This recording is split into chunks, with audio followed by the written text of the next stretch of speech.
Sahana bhavatu, Sahanau punaktu, Saha viryam karavavahai, Tejasvinavaditam astu ma vidvishavahai.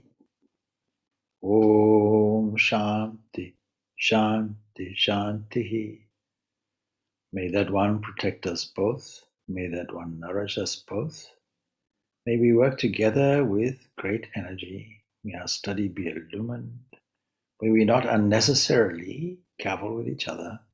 Peace, peace, peace be unto all.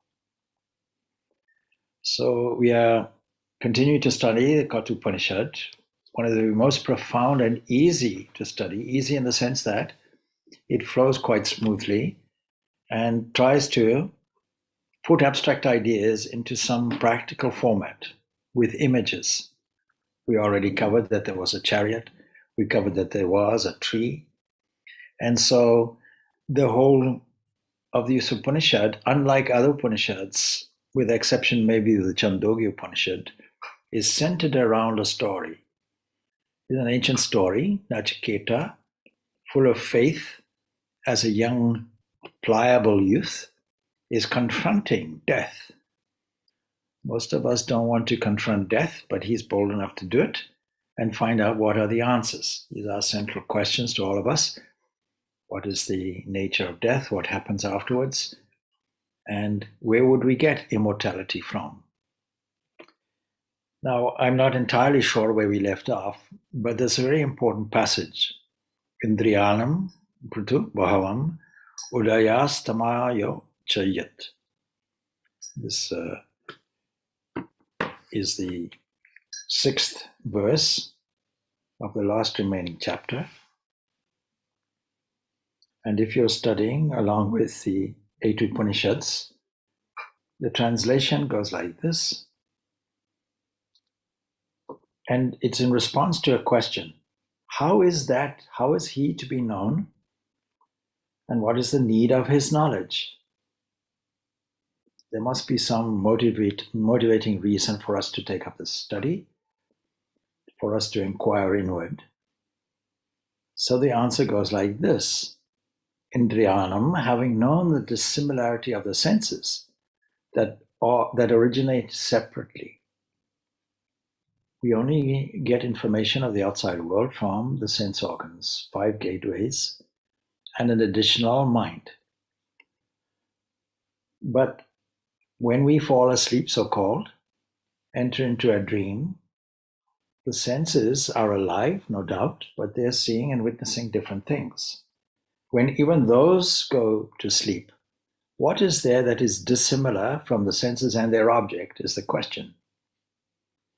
So having known the dissimilarity of the senses that originate separately, as also their rising and setting.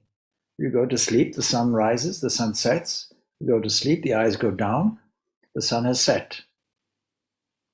The senses also set. And so we have an arrangement. A waking state is there. Senses are alive, bringing information, looking at the comings and goings of this world. And when we fall asleep, the physical senses set. But the internal senses are still alive. But in a dreamless sleep, these senses also set. This is the purport of this statement. It's leading us to an area where our familiar world is not the only world that we should be considering. Then what's the use of it? So the use of it is this. In our waking state, even sometimes carried out the dream, we are suffering, we grieve. And the central question in humanity is, how will we avoid this grief? Ranging from mild irritation to mild disappointment to intense pain, and ultimately to severe pain, and all associated with death, dying, because that's the central fear that we have. Having known these separately, separate from the objects, separate from the waking state, dream, and so on and so forth, produced from their sources. What are their sources? Well, we have to now see What is the arrangement that makes this world? These are subtle arrangements that combine together to make this world that we know of. And so Shankaracharya points out the sources are Akasha, etc. We can say Akasha, we can say Vayu, we can say Agni, we can say Api, we can say Prithivi. These are called tanmatras. These are subtle elements that combine and arrange themselves to provide what we familiarly call the world of objects, the waking state in front of us. They also combine to make a dream state. And when none of these are perceived, then we get a sense of peace. So these are there for the purpose of perceiving their own respective objects. But where do we get the pain from? The pain comes when all our consciousness, all our energy is directed toward the objects, and then the objects give us some pain. Is there a different way of handling it? What is the use of it? There must be some different way of looking at it.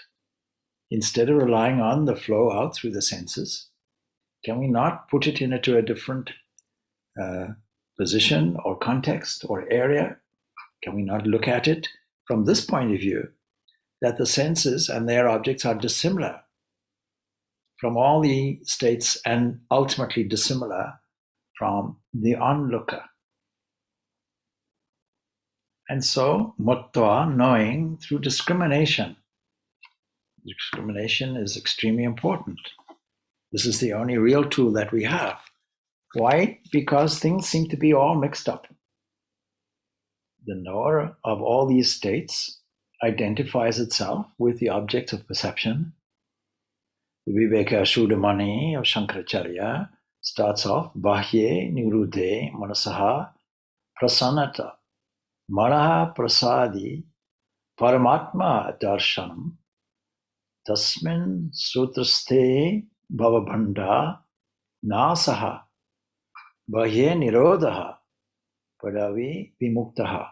You may be familiar with this term, Nirodha. In the Patanjali Yoga Sutras, this is defined when we see what is yoga. Well, yoga seems to be stripping away from the mind all the waves, mind being viewed as something like a lake with many disturbances. What is our misunderstanding? The misunderstanding is that we should do it immediately. And that results in a blankness. Blankness results in boredom. Boredom results in sleep. And so there has to be a systematic process where all the waves are neutralized. And then we have to find out what this universe is comprised of. It's comprised of three components, Sattva, Rajas, and Tamas. And the difficulty that we have is because our relationship with the external world has made a habit.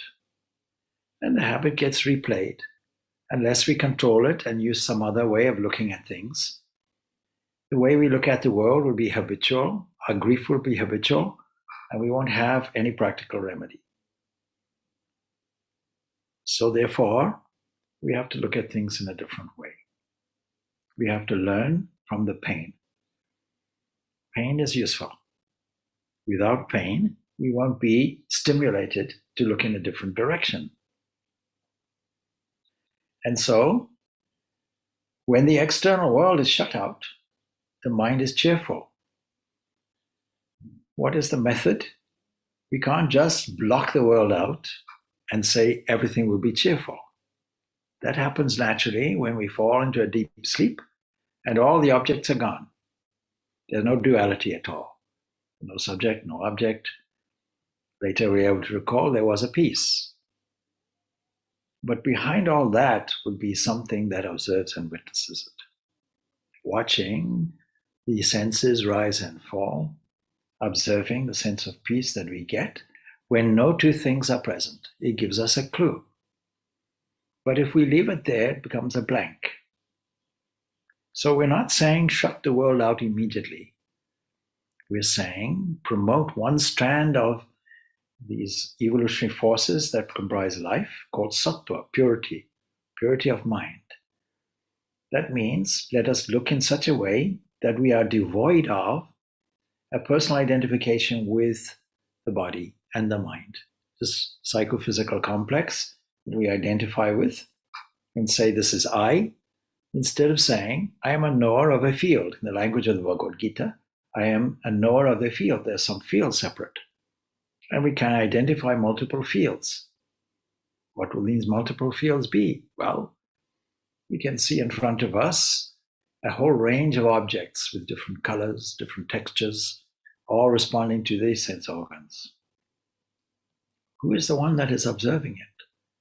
Some registry office is there called the mind, saying, let me take all the information, let me sort it out, let me make any associations of ideas so that I know what this world is all about. My previous experience will tell me. But the mind is also a field in its own right. And when we look at the mind, we're looking at not only that field, but we're also looking at the field of the senses, and we're looking at the field of the objects. In noticing the field of the senses, we can see whether the eyes are refreshed one day, whether they are in a difficult, whether they feel gritty or tired on another occasion. And the observer is the mind as a unit observer of all the fields in front. But then we can see all the ups and downs and comings and goings of the mind. We can see all the vagaries. We can see all the waves going up and down in the mind. We can see whether the mind is happy, emotional, solid, whether it is settled, whether it is happy, whether it is sad. What is that observer? We call this the intellect. That entity that has the capacity to sort things out and then apply a will that directs the mind in a certain way. And so that as a unit, and it encompasses now in its observational field all the other fields in front.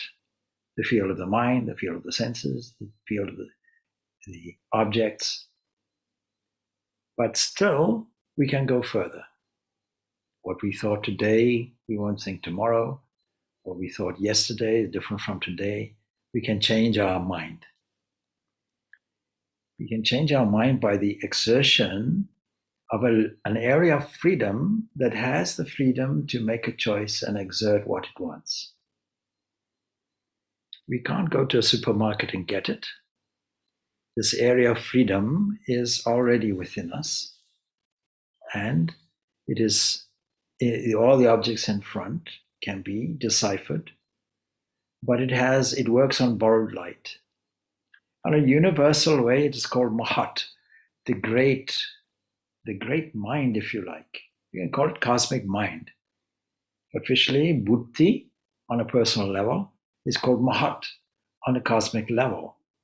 And bear in mind, what is happening locally here is happening. That drama is being played everywhere. In the whole cosmos, it's being played, including waking and dream and dreamless sleep. Dreamless sleep we call condition of laya. That means everything gets withdrawn into a neutral place where these three evolutionary forces are held in equilibrium, nothing happening.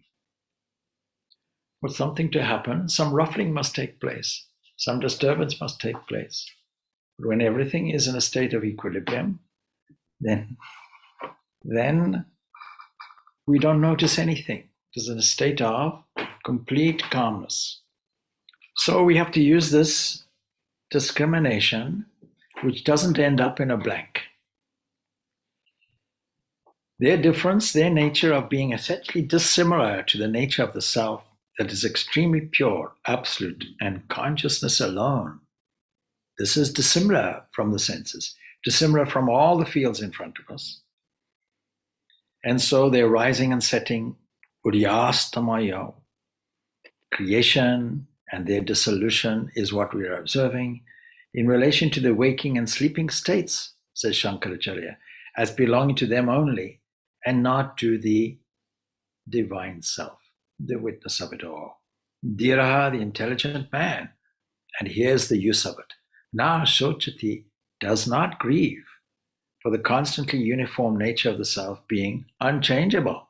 It's only the changing things, the things that we observe, their rising and setting, that cause us grief. The self cannot be the cause of sorrow. Similar, there's another Vedic text taken from the Chandogya Upanishad, The knower of the self crosses over sorrow.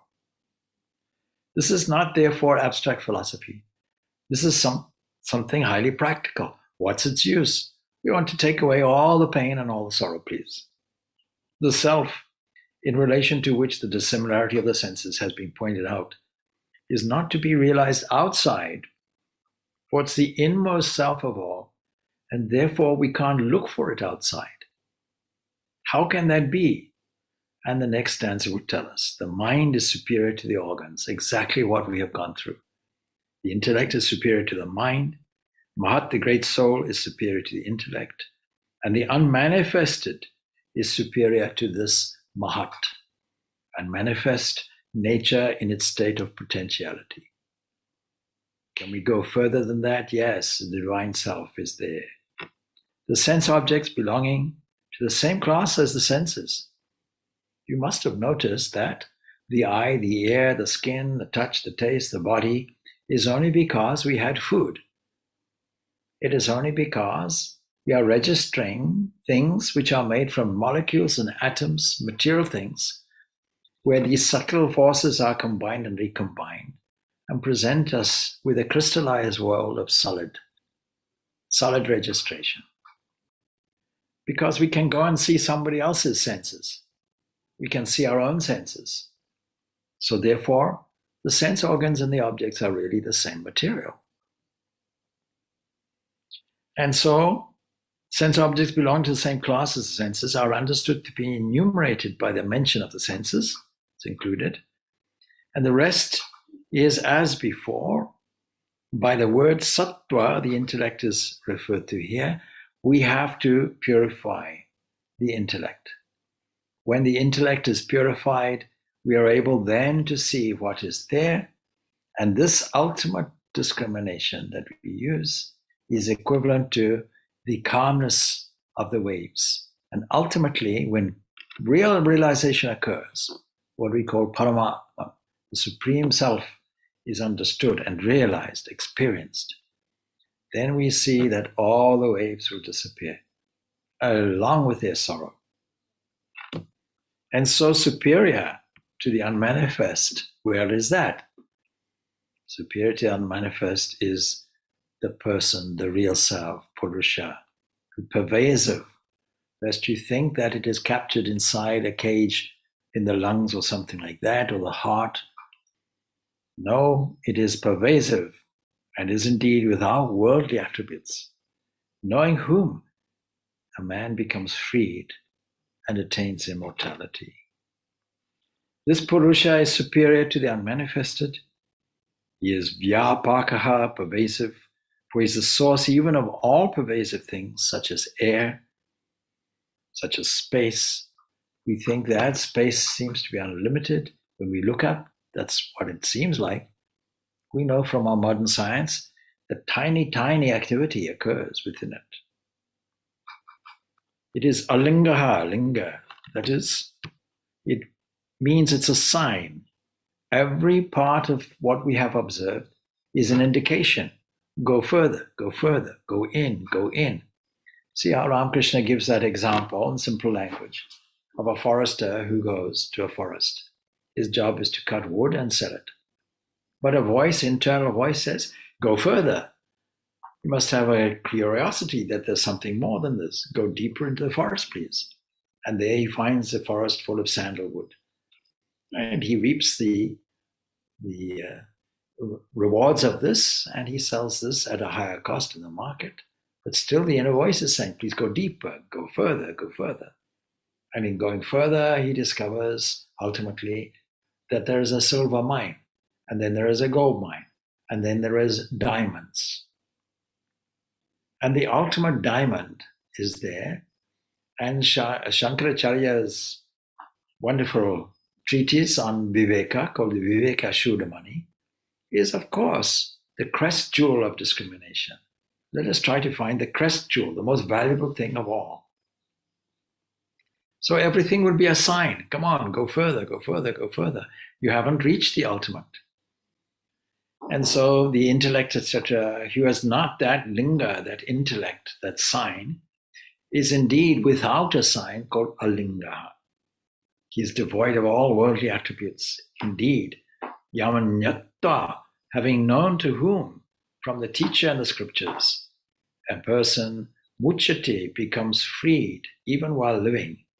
The language is awkward. That person is free already. The Purusha is never restricted. But we are constrained by language, and we have to say, all right, we seem to be under bondage. We're not under bondage. We seem to be under bondage. And then, of course, if we seem to be under bondage, freedom becomes an easy thing. So, from the bondage of the heart, such as ignorance, etc., these are the various obstacles, the various kleshas, but it all comes back to the mother of confusion straight away, ignorance. We have made a mistake about what the world is. We have assumed the wrong thing. So, and when the body falls, as it must, he gachati amrutattvam cha, attains immortality as well. When the body dies, of course, we don't get immortality. We simply continue our play because ignorance has not been removed. But somebody who knows this, who knows the secret, who has revealed by an intense internal inquiry and ultimately a discovery. The inquiry itself is invalid if there's no discovery that goes with it. And so that Purusha, by knowing whom a person becomes free and attains immortality, of course that's superior to everything that we have to aim for. Then the question arises, how can there then be any possibility of the vision of the incomprehensible? You're looking for something. Something must be an object, must be comprehensible. You're saying you have to understand it. It means it's an object. Seems to be a contradiction in terms. And so the next stanza clarifies it. His form does not exist within the range of vision. All other forms that we know of come within the range of vision. But you see, if you make an experiment and you mentally take away space, every object disappears.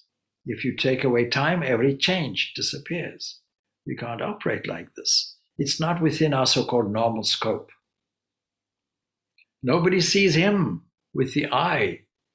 Don't think that seeing the self is equivalent to seeing an object with the eye or any other object traced by any of the sense organs, the eye representing all the sense organs.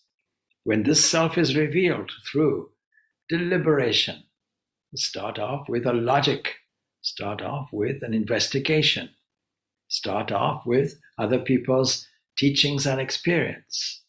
But the only thing is direct perception, and that has to be your own internal journey with no map, no compass, because you have the freedom to take all the clues from all the teachings and teachers. But you yourself have to do. You yourself have to go into the forest. You can't say, please go into the forest and discover a silver mine for me. You yourself have to do it. It is realized by what? By the ruler of all the fields, the intellect, the ruler of the mind that resides in the heart. Heart means the innermost depth, the core beyond which you cannot go further.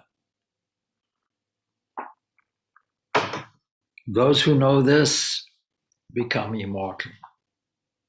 His form, the form of this innermost self, doesn't exist. Samdrashe, as an object of vision, therefore, nobody sees or perceives this self that is being considered, not through the eyes or anything else. How then is he to be seen? Well, Hridaya, says the text, by that which is in the heart. Now, can then, or how can, the ruler, that is the intellect, in the heart be attained? For that purpose, we have to practice something called yoga. So what is that yoga? Well, the stanza will tell us, when the five senses of knowledge come to rest together with the mind, and the intellect too doesn't function, that state they call the highest state. Yada panchava tishtante jnanani manasa saha. Yada, at that time, when these five senses of knowledge, ear and so on, all of these things, when these organs of knowledge, where the only means where that we can get information about the external world is through these means, then together with the mind, you can't register something unless you have the mind. The mind is said to be the sixth sense. These, together with the internal organ of this mind, which is now weaned away from its functions of thinking, etc., dealt with as an independent entity, when it is at rest, normally it's engaged with all the information along with the senses in its interpretation. It's a translator of all the language of the senses that we receive. Then, when it is at rest in the self alone, when this mirror mirrors the self, and then when we only see the self, after desisting from their objects, cha buddhihi, and the intellect characterized by determination doesn't engage in its own activities. That state they call this higher state, paramam gatim. Let us not be tempted to think, let me blank off everything then. Because we have to employ this sattva. We have to purify the intellect to get the real vision. There has to be a realization, not an abstract statement. I think it was Joel Goldsmith who said in his book, The Art of Meditation, many people talk about God, many people write about God, many people discuss about it. I'm paraphrasing a little. But how many people have realized God? And this is why Naran, the young Naran, Swami Vivekananda, asked everywhere, have you seen God? Have you seen God? Don't give me philosophy. Don't give me speculation. Don't give me belief. Don't give me blind faith. I want to see if you have seen God and whether your face shines with it. If it does, then we can talk.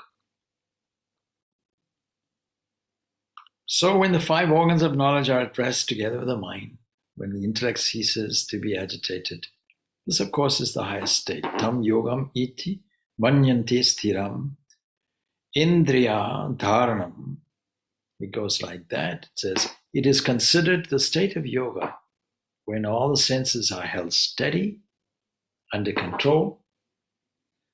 And at that time, one needs to be very careful, for this state of yoga is very influential and can also fade away. It's no good saying, I practiced yoga for 30 years, 40 years, 50 years. We have to always keep alert. There's no holiday in spiritual investigation activity. We have to always be alert of these mistakes coming up, this misinterpretation of the world as it comes into the mind, and the reactions that happens. Because there can be a fall of the yogi as well. So they consider that keeping of the senses is steady. That is called yoga. What is yoga? Steadiness. Whenever there's disturbance in the mind, the senses and so on, it's not yoga. Yoga is a unity. So you have to be vigilant. You have to be vigilant at the time when a small eruption occurs, until it becomes habitual, until it becomes permanently steady. Because yoga as a practice, even as experience, is subject to growth, but is also subject to decay. Don't be tempted to say, I meditated for 50 years. Now I don't have to do anything. Furthermore, I'm superior to everybody. Then it's already gone. If Brahman be an object of the activities of the intellect, could be a misunderstanding. It should be specifically apprehended, this is such and such. Somebody can raise an objection like that. And since it cannot be perceived on the cessation of the intellect, etc., and there being no instrument for cognition, then maybe Brahman should surely have no existence at all. And this I think we covered last week. There are those who would say that. If we can't recognize it, if it's not an object of our perception, and yet it has to be realized, then perhaps it doesn't exist. And so we have to disagree with that position. There are some philosophies that will state it, that there is an emptiness, there is a void, there is a nothingness. But from nothing comes nothing. And it cannot be attained through speech, nor through mind, nor through eye. How can it be known to anyone apart from him who speaks of it as existing? So when Narayan comes to Sri Ramakrishna and asks him, have you seen God? An absolute instant of affirmation takes place. Yes, I have seen God. I see him now. Who else will we learn from? He knows it because he has seen it as being existent. That's the point. But the self is first to be realized in principle. We have to study scripture. We have to listen to a teacher. We have to understand what is the general concept. We have to understand what is the difference. We have to discriminate. We have to see the world in its changing aspect, in its impermanent role. And in contrast to that, we have to see who is the one who is seeing. What is that? And what is the nature of that? So it has to be followed up by practice. We have to see it first as existing, not as non-existent. We have to understand it's not a nihilism that is there. No, this Brahman actually exists. It is the undivided, the unchanging, the infinite. It's not a nothing. Modern science is equipped to strip away what is changing, to strip away what is finite, to strip away what is occupying space. You can't say it's a nothing. Something exists. And if that's the case, then we will find a manifested evidence of it. And that's what we find. That's what we see. So of these two aspects, the real nature of the self that has been known as just existing, then that becomes favorable for what? Self-revelation. No outside entity or agency needs to be necessary. All transformation has speech as its basis. We have to develop an internal guiding script that guides the mind inwards. And it is the name only. If it is only left there, there has to be a deep feeling. There has to be an actual realization that goes along with it. Excuse me. When all desires, what is the condition for this realization? When all the desires clinging to one's heart fall off, then a mortal becomes immortal. He attains Brahman here. Even the language is difficult. No. When all the dirt is cleaned off the mirror, you realize the image of the self that looks. When the smoke clears, you see the fire. When the cloud moves on, you see the sun. You remove all the obstacles. What is spiritual life? Assessing and understanding what are the obstacles. Systematically removing them with a sporting attitude. Thus, of the man who has realized the supreme reality, yada, when sarvi kamaha, all the desires, pramuchante, fall off. See the language, falls off. It's not that you have to attack it. It's not you have to peel anything off. It falls off by itself because this positive force is there, this positive entity is there. Well, we have an example, of course, that I often give. You want to conquer a shadow. There's a psychological speech for all the desires that we have in the unconscious mind. So how do we deal with all the aberrations and wounds and desires and pain that goes with it? We can't actually step on it. We can't turn around and give it a lecture. We can't shoot it in the shadow foot. We have to turn toward the sun and walk toward. And the shadow follows obediently. This is a process called sublimation. The rest is a struggle. There's nothing to struggle. That which is free is always free. We have just to realize it, uncover it. Make a game like that, understand its existence first, and then the realization following. When they fall off and are broken to pieces owing to the absence of anything else to be desired, the desires which Hridi Shritaha cling to the heart of the man of knowledge before his enlightenment. The intellect, not the self. It's not the self that has to be purified.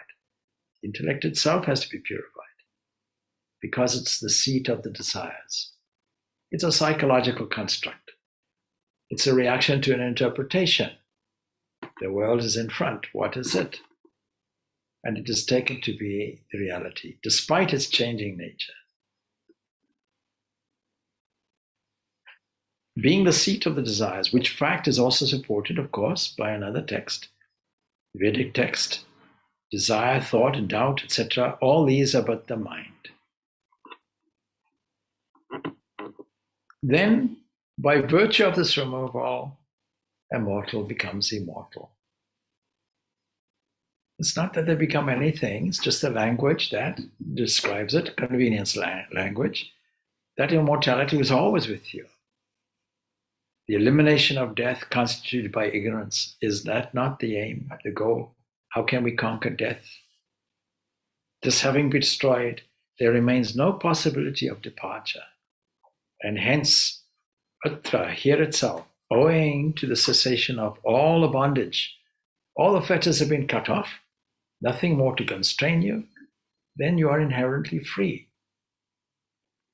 It's like a bird that gets caught in a cage and doesn't actually know what imprisonment is, doesn't know the escape route is the entry route.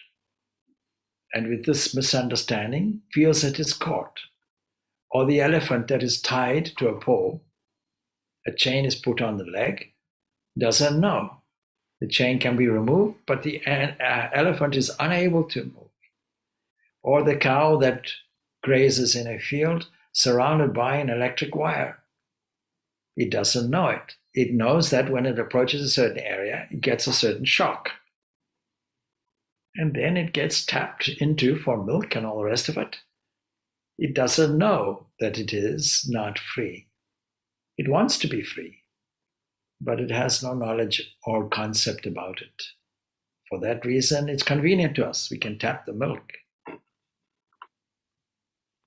When again will the desires be totally uprooted? Is there any deadline? Is there any time frame for it? Yes, if you like. When all the knots of the heart are destroyed, when all the things binding this inner entity, while a man is alive, then a mortal becomes immortal. This much alone is the instruction of all the Upanishads. There is no other instruction. Conveniently, we have this. Now we are doing a review because as I'm reading it, I see that we covered this last week. No harm about repetition. This wealth is mine, if we say that, or I am happy, or I am unhappy. All this is an indication of the bondages of ignorance that can be destroyed by the rise of the opposite, and therein lies the method. The opposite is raised up and acts as a neutralizing agent. If you do that, you attain Brahman here. It has been declared that there is no going for an enlightened man of whom all the knots of ignorance become destroyed on the realization of the identity of the self. It all becomes clarified. Now, the nerves of the heart, says this text, are 101 in number. Of them, one passes through the crown of the head. Going up through that nerve, one gets immortality. The others that have different directions become the cause of death. Is there any indication of this realized entity when we finally get this and we get released from the physical world? Is there any indication? Yes, because you cannot separate all these various layers and manifest areas that get expressed. Don't forget that there is a hierarchy. The unmanifest, the Mahat, so it goes on, ultimately resulting in the sense organs and sense objects. And so a different route is being taken and even expressed physically. Shatam chaika cha hridayasya nadyas tasam murtanam apinihi shrutaika. There are 101 nerves in the body. 101, not exactly. It's not a question of counting. There are many. There's a lot of networks. And if you want to say there's a lot of things, you can say 100. Well, there's something more than that. In fact, the yogis register many more of that. They say 108. But one of them penetrates the crown of the head. Don't forget, this is like a city with 11 gates. One of them was Brahmarandra, the royal entrance and exit. By its moving upwards, one attains immortality. The other nerves are arranged in various other senses. And so, if that doesn't happen, this will be the cause of a repeat. Now, there's a big commentary on that. We don't have to go through that. The Purusha, that is the indwelling self of the size of a thumb, just to remind you, is ever seated in the hearts of men. It's not something that has to be inserted. It's not something that has to be forced. It is already there. It has to be revealed. One should unerringly separate him from one's body.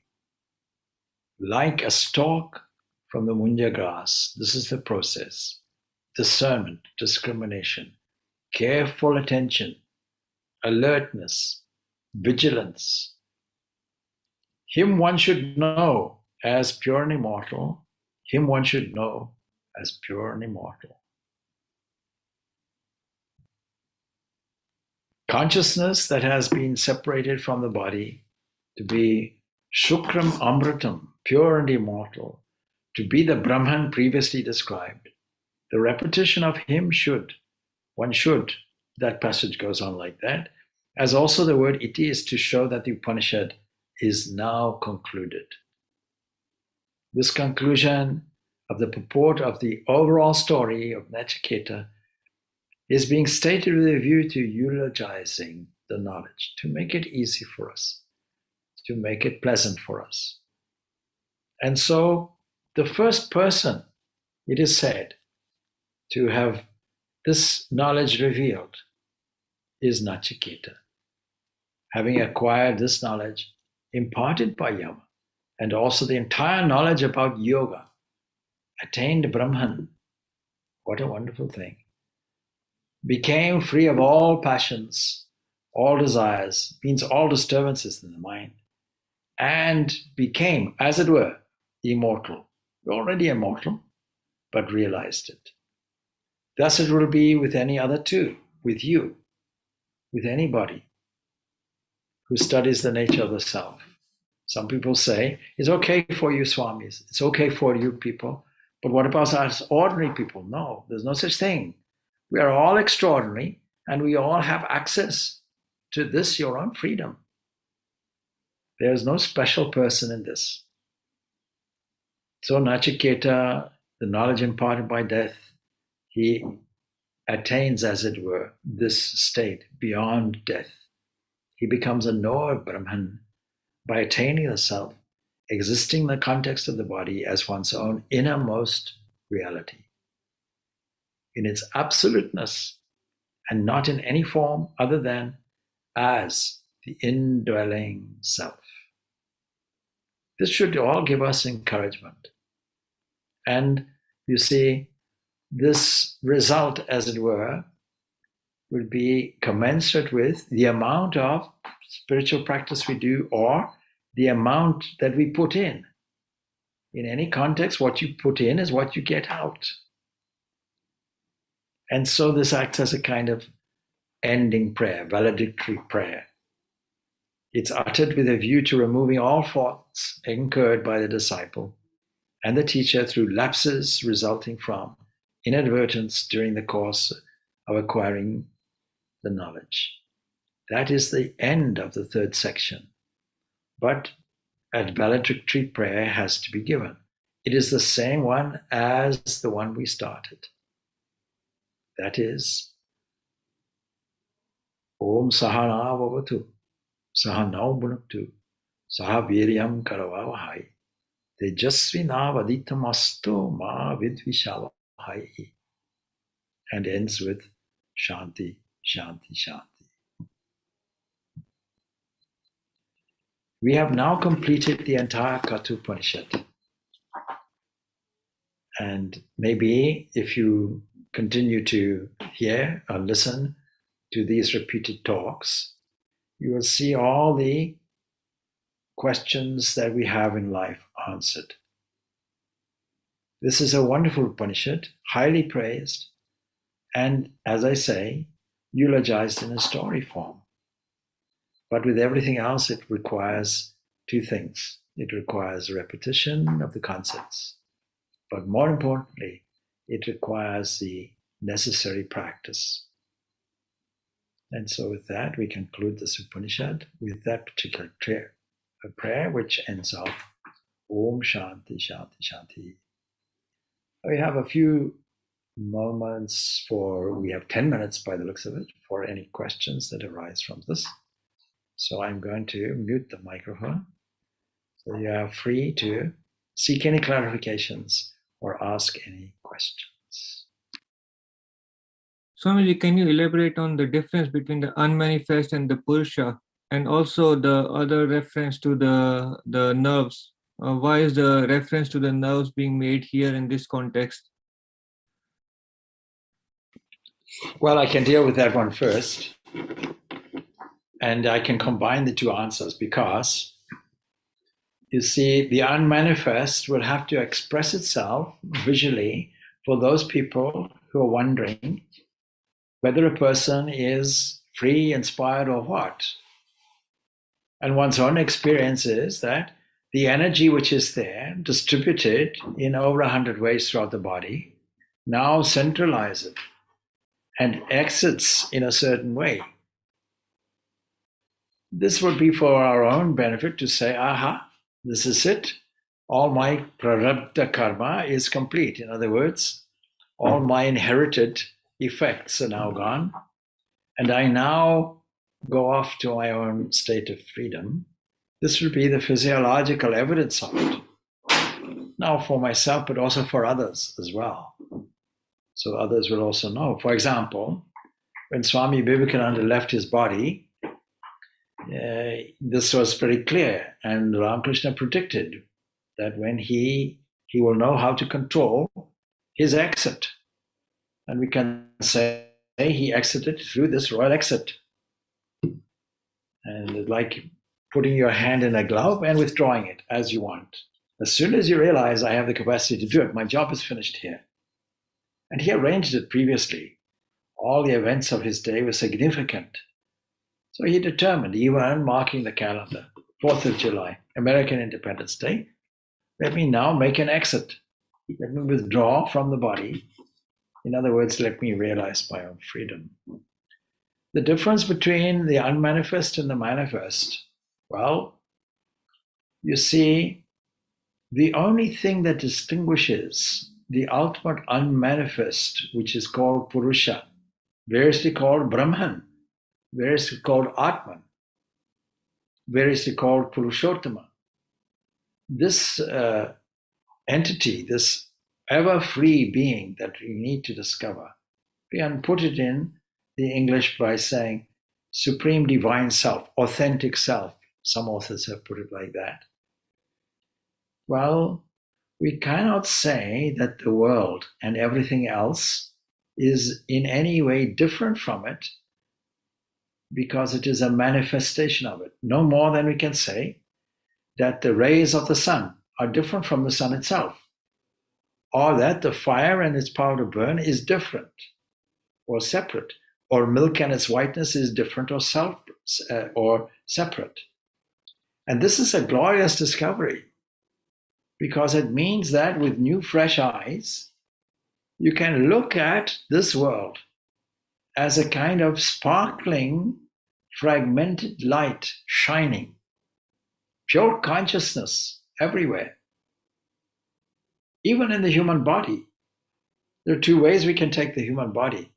We can take it as we took it from Ash Wednesday, ashes to ashes, dust. We can take it as a material thing. We can take it as a thing that was born, that lives, that dies, energy is withdrawn from it, and now we bury it in the ground or cremate it and create ashes. Complete separation, something that is entirely material. But we can take it in a different way. We can see that it is charged with energy. We can see that it is actually a manifested light. We can see that it is luminous if we have eyes to see it. That changes our whole perspective and dealing of the world. We now register it as divine. And all of these various categories, from Mahat down also to the objects of the senses, they all become variations of manifested subtlety. And it is by going back in a devolved way to this area of subtlety, to the most subtle and most causal. This is our spiritual journey.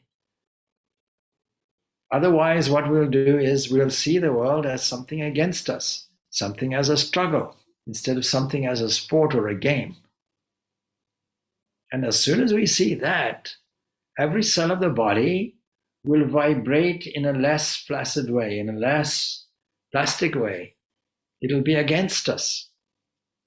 But if we see it as shining, manifested delivery of something that is already luminous, imagine if we saw it like that, and every cell of the body will sing with it, will vibrate with it. Our health will be incredibly vibrant, and we'll be able to spread that everywhere. This is the principle behind the art. When you see somebody, a saint, a holy person, every cell of the body is vibrating. We put it as a halo around the head, or a shininess beyond the body. Can't avoid it, because that person re-registered things. There is no such thing as a material world separate from God. When we see the world in all its states of consciousness, the dissimilarity of the senses, in other words, the waking variety, the dream variety, the dream sleep variety, when we see all the details within it and register it, not only that, that self is in everything, but flowing through everything, and finally as everything, until we come to understanding a unity of existence, which becomes then beyond everything a transcendent position. I hope that makes it clear. Of course, that's clear from a conceptual point of view, but to experience it, yes. Then the world looks very different.